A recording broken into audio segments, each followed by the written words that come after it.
Alors bonjour à tous, c'est Puish. Aujourd'hui on se retrouve pour une critique ciné sur le film Harley Davidson et l'homme au Santiago. Alors un film que je n'avais pas vu depuis l'époque des cassettes, hein. Je sais même pas s'il était sorti en DVD, en tout cas je l'avais plus revu. Donc là ils ont sorti chez ESC une édition Blu-ray, hein, donc toujours des éditions. Alors là même si la boîte, j'ai pas la boîte collector, mais disons toujours des éditions soignées avec un film remasterisé, l'image est impeccable.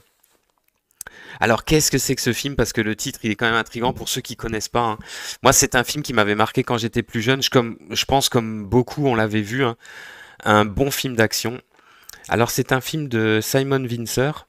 C'est un film d'action typique des années 90. Alors, il est sorti en 91. Il dure 1h40. Il met en vedette Mickey Rourke et Don Johnson. Et alors, moi, tout de suite, j'ai une anecdote à vous, à vous dire. Moi, à l'époque, quand j'étais petit, quand je regardais ce film, pour moi, c'était un film de Bruce Willis. C'est vrai que, en fait, Mickey Rourke, il a des faux airs de Bruce Willis et en VF, il a la même voix. Et donc, moi, quand j'étais plus petit, je pensais que c'était un film de Bruce Willis. Et ça, c'est assez rigolo. Je l'ai découvert que bien plus tard. Je me suis rendu compte qu'en fait, non, c'est pas le même acteur, c'est Mickey Rourke, c'est un autre acteur. Et ça, c'est assez rigolo.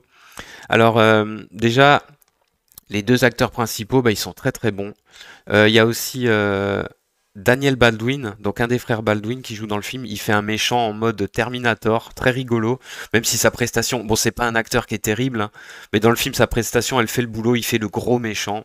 Enfin, le sous-fifre du méchant, parce que le méchant, il est joué par Tom Sizemore, un acteur aussi qui fera plusieurs rôles par la suite. Moi, c'est un acteur que j'aime bien, c'est dommage que il a joué aussi dans énormément de booze et de ça, parce qu'il est charismatique, il est pas mal. Là, il était tout mince.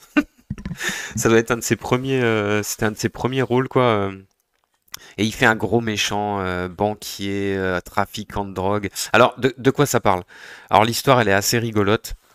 Donc, c'est un motard, qui se fait nommer lui-même Harley Davidson. On ne sait pas vraiment si c'est son vrai nom, hein. Et donc, il s'associe avec un ancien pote à lui, donc un ancien champion de rodéo, on va dire, joué par Don Johnson, qui est excellent dans le film. Les deux sont très charismatiques, hein. Euh, et donc, ils ont un bar qu'ils adorent à Los Angeles, et ce bar veut être, en fait, en gros, où ils ont toute leur bande de potes. Donc, ce bar, en gros, le patron va être mis à la rue. Il faut trouver de l'argent, et donc ils montent un casse d'un fourgon blindé. Seulement, en fait, le problème, c'est qu'ils vont braquer ce fourgon et ils vont se retrouver avec de la drogue, une toute nouvelle drogue, une drogue de ouf, elle est bleue comme ça, on dirait un truc de dingue, qui appartient en fait au méchant, qui est le dirigeant d'une banque et qui fait en fait en même temps du trafic de drogue. Et là, ça va être le début des gros emmerdes pour eux, parce qu'ils vont être poursuivis par ces mecs. Et il va y avoir tout un tas d'embrouilles, de fusillades. Bref, il va se passer plein de choses. Et c'est un film excellent. Moi, je trouve il est très représentatif des films des années 90, bourré de répliques à la con, des personnages charismatiques, des rebondissements, des fusillades, des bagarres, des meufs. En fait, franchement, moi je trouve il est très représentatif, ouais, du cinéma d'action comme ça des années 80-90. Des films en fait, c'est des films qui mettent en vedette déjà des personnages qui sont très charismatiques. En fait, c'est simple, quand vous regardez le film, vous avez envie d'être eux, limite. Avec leurs embrouilles, avec leurs bagarres, ils sautent par les fenêtres, fusillade, on explose tout. À la fin, il y aura une scène hélicoptère qui éclate. D'ailleurs, c'est marrant, parce que quand on voit la scène aujourd'hui, ça fait beaucoup penser à Matrix, avec l'hélicoptère comme ça devant le building qui explose tout en tirant dedans. Ça fait penser à Matrix, True Lies, enfin tous ces trucs-là, des films qui sont venus par la suite. Il y aura les méchants, la bande de méchants, j'adore, parce que le méchant, il a une espèce de commando de 5 mecs avec des grands imperméables comme ça. Ils sont en mode Terminator. Genre ils se font tirer dessus. Il y a un côté un peu complètement fantasy dans le film. Ils se font tirer dessus, ils meurent pas. Il faut les allumer au niveau de la tête et de ça. C'est trop marrant. Il y a plein de répliques de ouf. Une des premières scènes, quand Harley Davidson s'arrête à une station essence pour faire le plein. Il y a deux mecs qui sont en train de la braquer. Lui, il rentre à la cool, comme ça, il demande son plein à la fille. C'est trop fort.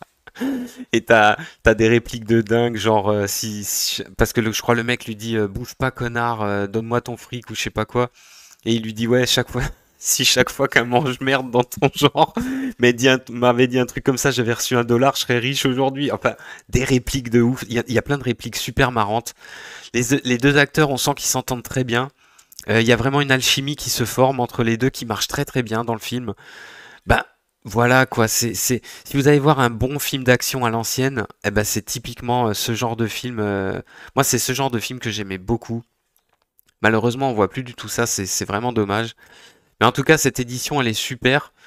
Vous pouvez la trouver facilement, hein, et franchement, je vous le conseille. Ou même des gens qui l'ont vu à l'époque, qui l'ont plus vu depuis comme moi, hein, eh ben, je vous le conseille gravement.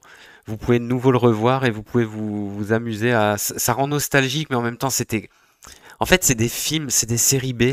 On pourrait penser que c'est complètement con, hein, et ça l'est par certains égards, mais pourtant, c'est des films qui sont excellents. Celui-là en particulier, il est génial. Bah écoutez, moi je vous le conseille à 400%, amateur d'action, de bagarre, de jolies filles, et je vous dis à plus pour de prochaines critiques.